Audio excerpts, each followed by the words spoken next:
को नमस्कार। मैं पिंकी राठी आपके अपने यूट्यूब चैनल अनंत हिंदी पाठशाला में आप सबका स्वागत करती हूँ। आज हमारी जो प्रश्नोत्तरी की श्रृंखला चली हुई है, आज उसको आगे बढ़ाते हुए हम निबंध और आलोचना पर कुछ महत्वपूर्ण प्रश्नों पर चर्चा करेंगे। और हमारा आज का पहला प्रश्न है इनमें से भारतेंदु हरिश्चंद्र का निबंध कौन सा है? तो इसका जो सही उत्तर है वो होगा हमारा अद्भुत अपूर्व स्वप्न। अगला प्रश्न है भारतेंदु हरिश्चंद्र के नाटकों की सबसे महत्वपूर्ण विशेषता कौन सी है? तो भारतेंदु हरिश्चंद्र के नाटकों की जो सबसे महत्वपूर्ण विशेषता है वो है राष्ट्रीय सांस्कृतिक जागरण। और जो आत्म व्यंजकता है ये जो हमारे प्रताप नारायण मिश्र जी हैं, प्रताप नारायण मिश्र जी हैं, उनके जो नाटक हैं उनकी ये विशेषता है आत्म व्यंजकता। अगला प्रश्न है किस आलोचक ने बालकृष्ण भट्ट और प्रताप नारायण मिश्र को हिंदी का स्टील और एडिशन कहा है? तो बालकृष्ण भट्ट को और प्रताप नारायण मिश्र को हिंदी का स्टील और एडिशन कहने वाले जो आलोचक हुए हैं वो हुए हैं रामचंद्र शुक्ल। अगला प्रश्न है धोखा, बात और भों निबंधों की रचना किसने की? तो धोखा, बात और भों जो निबंध की रचना की है ये की है प्रताप नारायण मिश्र ने। अगला प्रश्न है यदि गद्य कवियों या लेखकों की कसौटी है तो निबंध गद्य की कसौटी है, यह विचार किसका है? तो यह है जो विचार है वो है हमारा रामचंद्र शुक्ल जी का। अगला प्रश्न है निबंध का जनक किसे माना जाता है? जो निबंध का जनक है वो माना जाता है मानतेन जी को।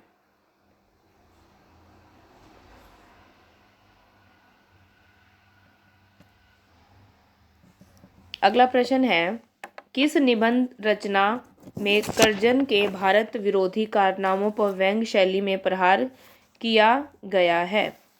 तो इसका जो सही उत्तर होगा वो होगा हमारा शिव शंभू के चिट्ठे। शिव शंभू के चिट्ठे है जो इसका जिस रचनाकार है वो है हमारे बाल मुकुंद गुप्त जी। इन्होंने 1904 और 1905 ईस्वी में भारत मित्र पत्रिका में जो गवर्नर जनरल हुए थे उस टाइम के लॉर्ड कर्जन, इनको संबोधित करते हुए निबंध लिखा था। अगला प्रश्न है महावीर प्रसाद द्विवेदी के किस निबंध में व्यंग्य शैली प्रभावी है? तो इसका जो सही उत्तर है वो होगा हमारा म्युनिसिपैलिटी के कारनामे।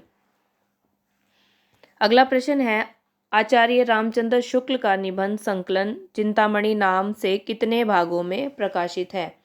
इसका जो सही उत्तर है वो होगा हमारा चारों भागों के बारे में हम पढ़ लेते हैं।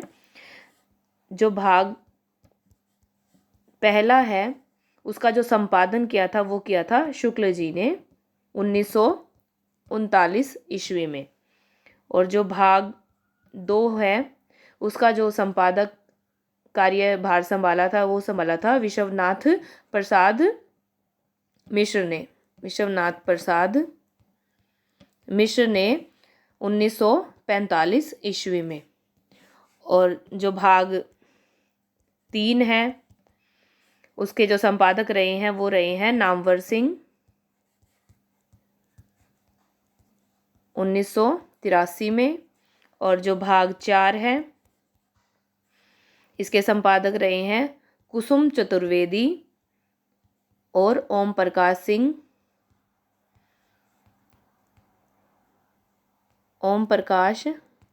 रहे हैं। और इसका जो काल रहेगा वो रहेगा 2004 ईस्वी।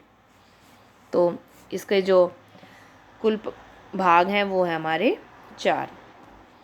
अगला प्रश्न है नाखून क्यों बढ़ते हैं निबंध किसकी रचना है? तो नाखून क्यों बढ़ते हैं निबंध है हमारा हजारी प्रसाद द्विवेदी का। अगला प्रश्न है इनमें से कौन सा निबंध पंडित विश्व विद्यानिवास मिश्र का नहीं है? तो आम फिर बोरा गए ये जो निबंध है ये विद्यानिवास मिश्र का निबंध नहीं है। अगला प्रश्न है राजा भोज का सपना निबंध किसकी रचना है? तो राजा भोज का स्वप्न जो है वो शिव प्रसाद सितारे हिंद की रचना है। अगला प्रश्न है, इन निबंधों में चंद्रधर शर्मा गुलेरी का निबंध कौन सा है? तो जो कछुआ धर्म है वो चंद्रधर शर्मा गुलेरी जी का निबंध है। अगला प्रश्न है, खड़ी बोली निबंधों के भीतर से अवधी, बैसवाड़ी या ब्रज भाषा के माधुर्य की झलक किस युग के निबंधों में मिलती है? तो इसका जो सही उत्तर है वो होगा हमारा भारतेंदु युग। अगला प्रश्न है, रामचंद्र शुक्ल के उत्साह, करुणा, घृणा और लज्जा शीर्षक निबंध किस श्रेणी में आते हैं? तो इसका जो सही उत्तर होगा हमारा मनोविकार संबंधी श्रेणी में आते हैं। अगला प्रश्न है, अशोक के फूल निबंध संग्रह किसका है? तो अशोक के फूल जो निबंध संग्रह है वो है हमारा हजारी प्रसाद द्विवेदी का निबंध संग्रह। अगला प्रश्न है, व्यक्ति व्यंजक निबंधकार के रूप में किसे प्रसिद्धि मिली है? तो इसका जो सही उत्तर है वो होगा हमारा विद्यानिवास मिश्र। अगला प्रश्न है, आत्मनेपद निबंध संग्रह किसका है? तो आत्मनेपद निबंध संग्रह जो है वो है हमारा अज्ञेय का। अगला प्रश्न है, इन निबंध संग्रहों में बाल कृष्ण भट्ट का संग्रह कौन सा है? तो इसमें जो सही उत्तर होगा वो होगा हमारा साहित्य सुमन। साहित्य सुमन, ये सरोज नहीं आएगा, यहाँ क्या आएगा साहित्य सुमन। ये बालकृष्ण भट्ट का निबंध संग्रह। अगला प्रश्न है, वैर क्रोध का आचार या मुरब्बा है, यह कथन किस निबंधकार के निबंध से उद्धृत है? तो ये वैर क्रोध का आचार या मुरब्बा है, ये रामचंद्र शुक्ल के निबंध से ली गई पंक्ति है। अगला प्रश्न है, इनमें से कौन सा निबंध रामधारी सिंह दिनकर का नहीं है? तो रामधारी सिंह दिनकर का निबंध नहीं है, हमें वो बताना है। तो इसका सही उत्तर होगा हमारा विचार प्रवाह। अगला प्रश्न है, प्रिया नीलकंठी और रस आखेटक निबंध संग्रह में किस रचनाकार के निबंध संकलित हैं? तो प्रिया नीलकंठी और रस आखेटक निबंध संग्रह जो हैं वो उसमें हमारे कुबेर नाथ राय जो हैं उनके निबंध संकलित हैं। अगला प्रश्न है, किस निबंध संग्रह में समीक्षात्मक निबंध संकलित हैं? तो इसका सही उत्तर होगा हमारा आस्था के चरण। अगला प्रश्न है, गेहूं और गुलाब निबंध किस लेखक का है? तो गेहूं और गुलाब जो निबंध है वो है हमारा रामवृक्ष बेनीपुरी का निबंध। अगला प्रश्न है, इनमें से कौन सी रचना निबंध की श्रेणी में आती है? तो निबंध की श्रेणी में जो हमारा मजदूरी और प्रेम है वो निबंध की श्रेणी में ये रचना आती है। अगला प्रश्न है, दूसरी परंपरा की खोज पुस्तक का लेखक कौन है? तो दूसरी परंपरा की खोज जो पुस्तक के लेखक हैं वो है हमारे नामवर सिंह। अगला प्रश्न है, रामविलास शर्मा की आलोचनात्मक कृति निराला की साहित्य साधना कितने भागों में प्रकाशित है? तो ये कुल 3 भागों में प्रकाशित है। अगला प्रश्न है, बद्रीनारायण चौधरी प्रेमघन ने किस पुस्तक के अनुवाद की आलोचना की है? तो इसका सही उत्तर होगा संयोगिता स्वयंवर। अगला प्रश्न है, चंद्रधर शर्मा गुलेरी ने आलोचना पर आधारित कौन सा पत्र जयपुर से निकाला? जो चंद्र शर्मा गुलेरी जी हैं उन्होंने समालोचक जो पत्र है वो जयपुर से निकाला।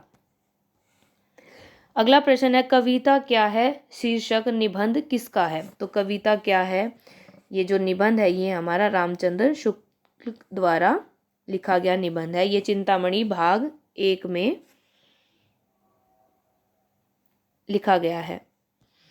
अगला प्रश्न है, इन आलोचकों में से किसने कबीर पर आलोचनात्मक पुस्तक लिखी है? तो कबीर पर आलोचनात्मक पुस्तक जो लिखी है वो लिखे हजारी प्रसाद द्विवेदी ने। अगला प्रश्न है, आचार्य रामचंद्र शुक्ल की पहली सैद्धांतिक आलोचनात्मक पुस्तक कौन सी है?